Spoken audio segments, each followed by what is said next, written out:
Setiap orang punya pengalaman mistis masing-masing. Apakah kalian memilikinya?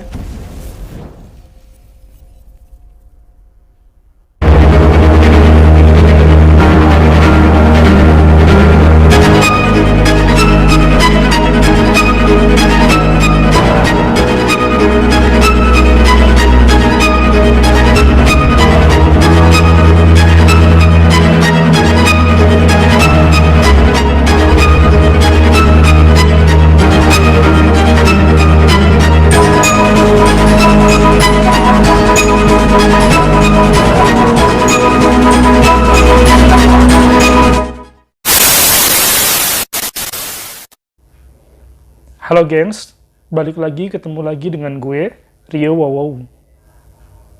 Kali ini gue akan membawakan sebuah cerita yang berjudul Hantu Pabrik. Cerita ini adalah kisah nyata pengalaman pribadi dari teman kecil gue yang bernama Rino. Kisah ini terjadi sekitar tahun 2013, di mana kala itu Rino ini pertama kali merantau ke Jawa Barat, tepatnya di Bekasi. Namun sebelum gue lanjutin up your story di malam Jumat pertama di channel ini, gue minta tolong sama kalian untuk klik tombol subscribe, dan jangan lupa like dan share, dan jangan lupa mendengarkan up your story kali ini sampai selesai agar kalian menikmati sensasi plong sebelum kalian bermalam Jumat.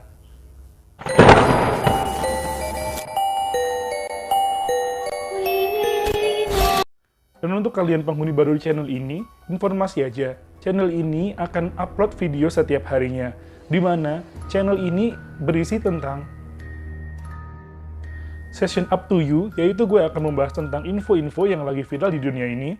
Lalu session up to me, gue akan bahas yang perlu dibahas, serta gue akan kasih tips-tips buat kalian. Dan tentunya session up your mystic story, yang tentunya gue akan membawakan cerita-cerita horor yang pernah kalian alami sendiri. Dan jika kalian penasaran dengan cerita kali ini, langsung aja kita dengerin yuk.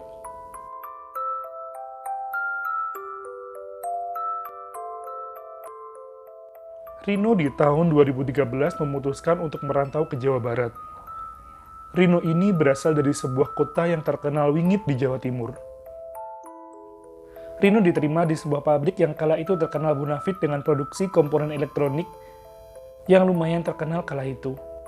Alhamdulillah, akhirnya aku diterima di pabrik besar ini, kata Rino dengan bangganya dengan penuh rasa syukur. Nah, setelah kemudian ia training sekitar semingguan nih, akhirnya kala itu dia mulai penempatan kerja, dan Rino mendapatkan posisi sebagai IQC. Jadi nih gengs, menurut Rino, pabrik ini memiliki beberapa plants diantaranya di Cibitung, Jakarta, Bogor, dan juga Depok. Dan di plant Cibitung ini, tepatnya di kawasan Gobel ini, terdapat 4 gedung utama untuk produksi. Jadi pabrik ini, dari bagian depan, terdapat tempat parkir di sebelah kiri pos security. Kemudian masuk area pabrik, terdapat ruangan loker yang kira-kira bentuknya sangat luas, dan sekilas mirip dengan lapangan bulu tangkis yang diisi loker-loker berderet-deret di dalamnya. Lalu masuk ke dalam, terdapat ruangan pabrik, yaitu gedung 1 dan gedung 2. Lalu masuk lagi ada gedung 3 yang berseberangan dengan masjid yang besar. Untuk ukuran pabrik, masjid ini sangat besar karena terdapat 2 lantai. Lantai bawah diperuntukkan untuk putri dan lantai atas diperuntukkan untuk putra. Lalu di antara gedung 2 dan gedung 3, tepatnya sebelah masjid, ada area kantin yang luas yang juga ada 2 lantai. Lalu di sebelah kiri masjid dan kantin ini tadi ada lapangan sepak bola yang luas, namun lapangan ini kurang terawat. Terdapat ilalang yang sangat tinggi-tinggi, dan di pinggir lapangan tersebut ada pohon-pohon juga yang terlihat sangat rindang, sehingga lapangan tersebut tertutup ilalang tersebut dan juga pohon-pohon tersebut. Lalu berjalan ke kiri terdapat areal gedung keempat. Nah, dari keempat gedung gedung 4 inilah yang masih digunakan untuk produksi di pabrik tersebut. Nah, si Rino ini pun lokasi bekerjanya berada di gedung 4 ini. Gedung 4 ini bentuknya lebih panjang dari gedung 1, 2, dan 3, karena gedung 4 ini sambung dengan office pabrik yang ada di pabrik tersebut. Untuk memasuki gedung 4 sendiri bukan melalui pintu bagian depan, karena pintu bagian depan diperuntukkan untuk karyawan yang berada di lantai 2 di gedung 4 tersebut. Karena ruangan kerja Rino ini IQC atau di bagian lantai bawah, jadi Rino ini kalau mau masuk kerja harus melalui pintu yang paling kiri. Pintunya terbuat dari besi yang dicat warna abu-abu monyet. Namun sebelum memasuki pintu, karyawan-karyawan ini harus menaiki tangga untuk masuk ke dalam locker room atau locker untuk ganti baju dalam. Jadi di pabrik elektronik tersebut, antara seragam luar dan seragam dalam itu dibedakan. Untuk seragam luarnya, mereka memakai warna biru, dan untuk warna dalamnya, mereka biasanya memakai baju pink, putih, dan juga biru. Locker tersebut sama luasnya dengan locker yang di luar, namun bedanya di locker dalam ini hanya disediakan gantungan-gantungan untuk tas dalam yang biasanya diisi botol minuman oleh para karyawan. Jadi locker dalamnya modelnya minim penerangan, jadi agak temaram kayak gitu. Jika malam menjelang, lampunya biasanya dimatikan. Sebenarnya locker QC sendiri ada di sebelah ruangan tersebut dan lebih terang. Namun kala itu, karena Rino suka menggoda cewek-cewek alias genit, jadi si Rino ini lebih suka pakai seragam dalam di locker dalam milik operator. Ruangan Rino bekerja ada di bawah, tepatnya setelah dari locker tadi, jalan menuruni tangga. Jadi, depan tangga agak ke dalam itu ruangan kerja QC atau ruang kerja Rino tadi. Nah, untuk ruangan produknya sendiri ada di sebelah kanan dari ruangan QC tersebut. Jadi berjalan sekitar 100 meter jika ingin menuju ke ruangan produksi. Untuk toilet berada di dekat ruangan produksi, tepatnya sebelah musola dalam. Jadi di gedung 4 itu terdapat musola dalam dan juga toilet dalam. Awal bekerja, Rino ini sempat bertanya-tanya mengapa harus gedung 4 saja yang beroperasi, sedangkan ini adalah pabrik yang bonafit. Lalu si Rino ini kepo lantas bertanya-tanya kepada beberapa seniornya. Mas, kenapa sih yang beroperasi hanya gedung 4 saja? Oh, sudah 2 tahun ini pabrik mengalami penurunan drastis dalam produksi dan mengalami banyak masalah. Salah satunya beberapa kena PHK massal. Bahkan, kamu bisa masuk saja sangat ajaib. Lalu kenapa hanya gedung 4 saja yang beroperasi, Mas? Kenapa nggak gedung 1, 2, 3? Dulu sebenarnya yang beroperasi hanya gedung 3, tapi karena gedung 3 seringkali terjadi kesurupan massal, jadi untuk produksi dipindah ke gedung 4 ini. Lalu senior Rino mengajak Rino untuk patrol atau mengawasi kinerja operator di ruang produksi. Setelah berpatroli, saat Rino dan seniornya hendak keluar, tiba-tiba terdengarlah jeritan dari dalam ruangan produksi tersebut. Lalu Rino ini kembali lagi ke ruangan produksi, dan ternyata ada 2 orang operator produksi cewek kesurupan 2 orang. Yang satunya menjerit-jerit, yang satunya lagi menangis sampai ngompol di celana. Karena kala itu Rino adalah anak baru, Rino tak berani bertindak. Lagi pula Rino pun bingung harus berbuat apa, sementara di sana yang mayoritas pekerjanya cewek, terlihat ketakutan dan sangat shock gitu ngelihatnya. Rino langsung diajak memanggil senior lain oleh seniornya yang tadi.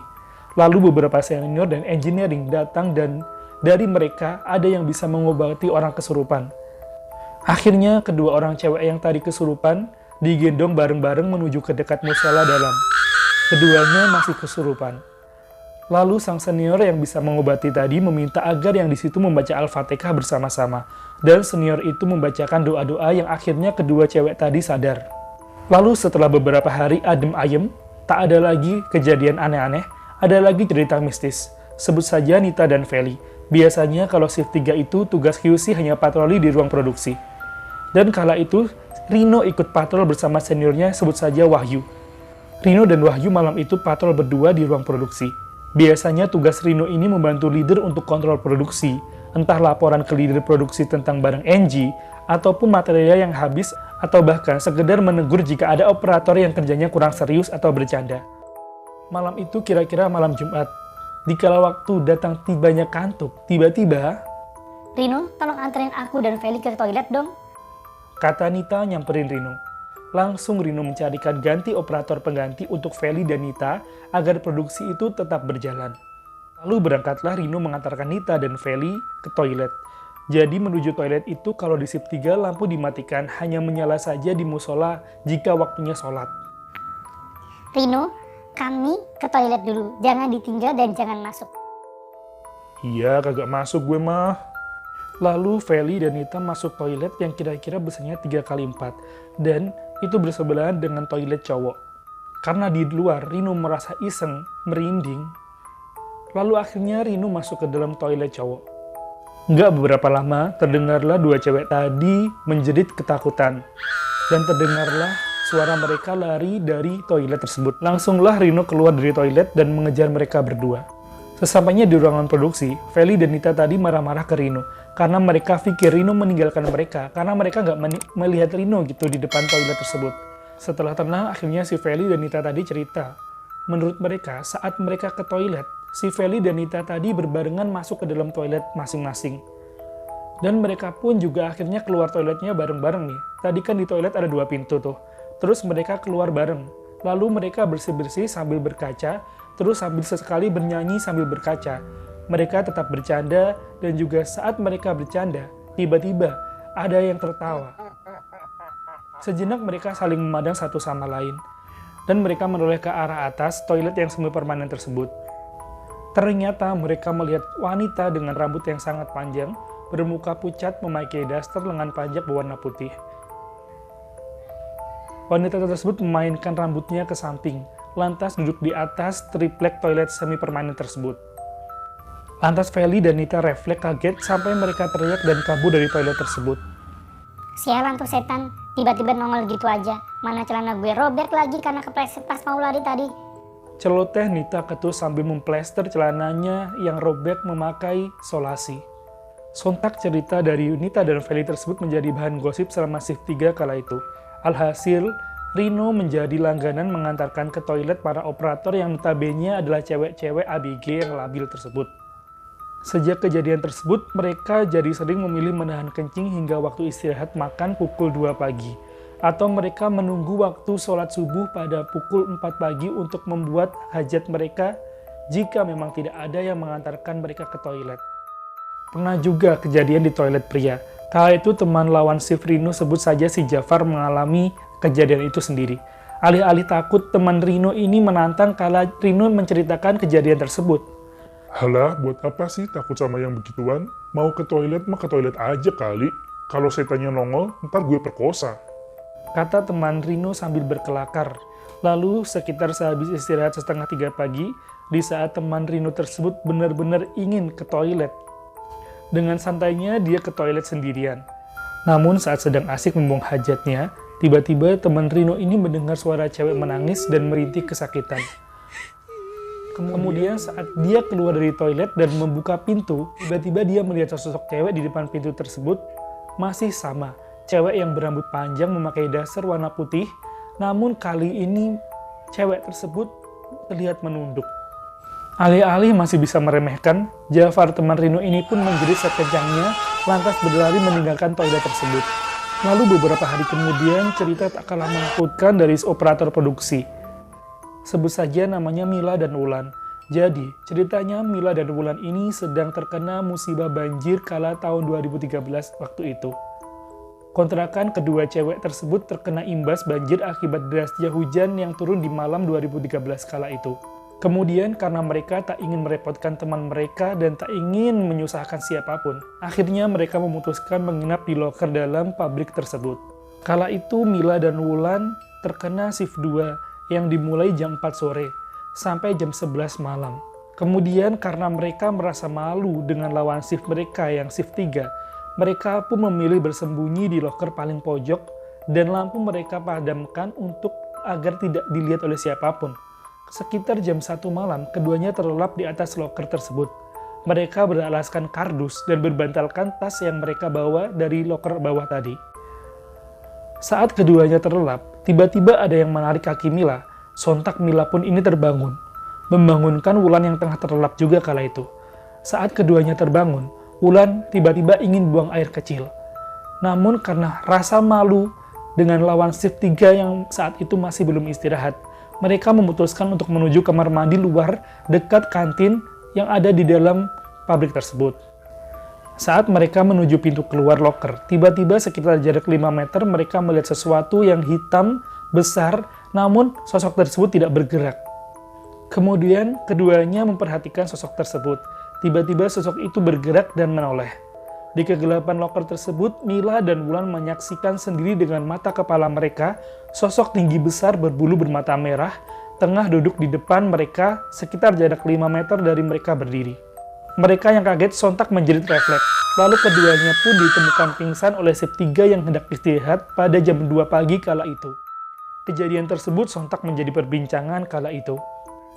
Para karyawan satu persatu mulai menceritakan pengalaman pribadi mereka satu persatu tentang horor di tempat tersebut.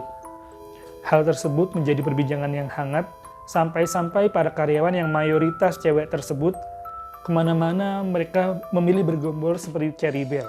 Rino pun juga mengalaminya sendiri. Kala itu Rino yang bertugas di AQC bawah mendapatkan tugas mengantarkan sampel produk ke OQC di lantai 2 gedung 4 tersebut. Karena tangga menuju gedung 2 di gedung tersebut berada di jauh, akhirnya Rino dan rekannya tersebut, sebut saja rekannya tersebut Adi namanya, memutuskan memakai lift darurat untuk menuju lantai 2.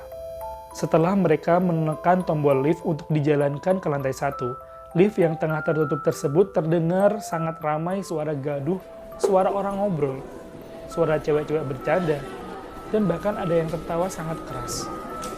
Karena Rino dan Adi ini orangnya lumayan genit dan mereka terbiasa jahil ke cewek-cewek tersebut karena mereka sendiri pun tiap harinya suka menekan tombol lift saat para operator naik lift tersebut. Mereka pun sangat antusias mendengar cewek-cewek banyak yang akan segera keluar dari lift tersebut. Saat mereka kegirangan, tiba-tiba lift tersebut terbuka dan ternyata lift tersebut kosong. Lah, kok kosong, Rin? Gak tahu, tadi kan suaranya cewek banyak banget kan ya? Namun karena deadline tugas kerjaan mereka sudah menumpuk malam itu, mereka pun mengacuhkannya dan lanjut naik lift tersebut. Sampailah mereka di lantai atas. Lalu, saat mereka turun dan naik lift itu lagi, gangguan mulai muncul. Tiba-tiba lampu di dalam lift yang berwarna kuning tersebut hidup mati. Namun karena terlanjur di depan lift, mereka pun masuk lift. Saat di dalam lift, kemudian keduanya mendengar atap lift ada yang menggedor-gedor dan menendang-nendang, seperti atau dihentakkan-hentakan kaki mereka. Dan mereka mendengar dinding-dinding lift yang dilapisi kayu tersebut, ada yang seperti menonjok-nonjok. Apaan tuh, Rin? Nggak tahu deh apaan, masa ada orang di atas lift malam-malam kayak gini? Ngapain coba? Saat lift sampai di lantai 1, keduanya langsung kabur dan menceritakan kepada rekan-rekan mereka yang berada di ruang IQC bawah. Ternyata bukan mereka saja yang mengalami hal yang seperti itu, melainkan para senior-senior yang sudah familiar dengan kejadian tersebut. Mereka konon seringkali diganggu saat menaiki lift tersebut. Kemudian pagi harinya, Rino yang saat itu menunggu absen untuk pulang, Rino pun mengobrol dengan salah satu security di tempat tersebut. Di sana, security tersebut yang sebut saja namanya Kirno.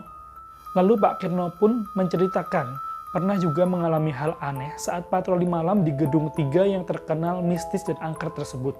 Kala itu sang security jaga di hari libur. Pak Kirno ini patroli malam dengan santainya sambil menyalakan rokok. Kebetulan hari itu adalah hari Minggu, di mana harusnya hari libur. Kemudian saat jam malam sekitar jam 11 ke atas, Pak Kirno melihat seorang cewek memakai seragam menuju ke ruangan tempat absen. Sontak, Pak Kirno menghampiri gadis tersebut. Shift 3 ya, Neng?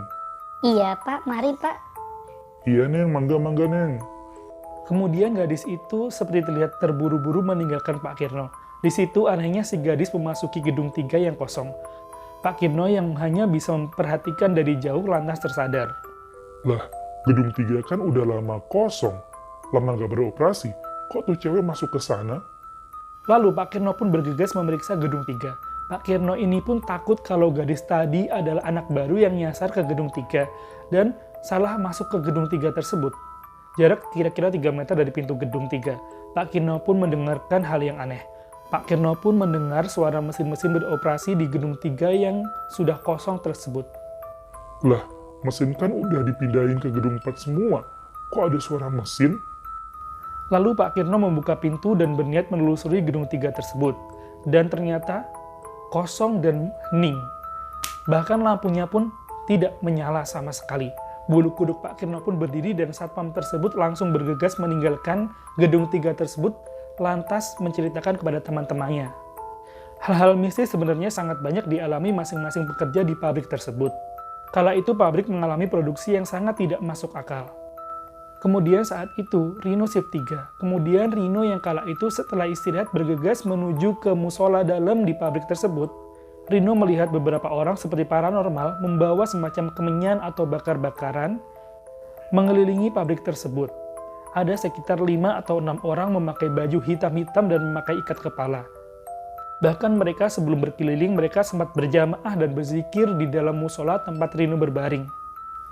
Aura mistis sangat kental di saat orang-orang tersebut mulai menelusuri pabrik tersebut dengan menyalakan kemenyan-kemenyan tadi. Beberapa malam demikian, saat shift 2 pun Rino juga melihat beberapa seperti kiai kayak gitu, atau seperti santri memakai baju yang putih-putih, memakai peci, mengelilingi pabrik tersebut juga terutama gedung 4. Hal tersebut membuat suasana makin mencekam. Terlebih, entah kenapa setiap orang-orang tersebut datang, suasana jadi semakin hening dan sangat mencekam. Di luar pun angin bertiup sangat kencang, menerjang pohon-pohon yang sangat rindang di sekitar lapangan dan pohon bambu dekat pembuangan limbah pabrik. Beberapa minggu berlalu, pabrik memutuskan dandori di pertengahan bulan, dan karyawan pun sudah beberapa hari tak beroperasi. Alhasil, pabrik mengalami kerugian yang sangat banyak. Karena memang tak beroperasi dan karena tak ada order, para karyawan yang masuk hanya duduk-duduk di sekitar mesin mereka bekerja. Dan kala itu tiba-tiba karyawan dikumpulkan di gedung 3 yang kosong tadi. Dan setelah makan siang, pimpinan manajer mengumumkan bahwa pabrik tersebut bangkrut dan akan segera ditutup. Karyawannya pun dirumahkan selama sebulan dan tepatnya 7 Februari 2014, pabrik resmi dibubarkan. Mereka pun membereskan peralatan kerja mereka. Reno pun sangat sedih kala itu, di umur yang baru 18 tahun dan baru 3 bulan bekerja, dia sudah merasakan PHK massal. Reno dan kawan-kawannya masuk pabrik dan hal yang aneh pun terjadi. Pintu otomatis pabrik yang terbuka dan tertutup otomatis terlihat dari kejauhan terbuka tertutup sendiri, seperti ada orang yang lewat. Padahal, waktu itu sedang keadaan kosong dan gak ada orang yang berlalu lalang. Sangat mencekam walau masih siang kala itu. Setelah bangkrut, akhirnya pabrik tersebut dikosongkan lama. Bahkan seringkali dipakai uji nyali untuk beberapa orang kala itu. Sampai kala itu ada video di sosial media beredar penampakan sekelebatan sosok putih di tengah melewati di antara gedung 3 dan 4 kantin pabrik tersebut.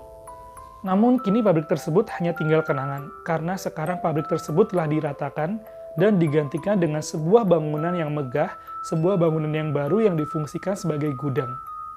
Itulah pengalaman dari sahabat gue, Reno.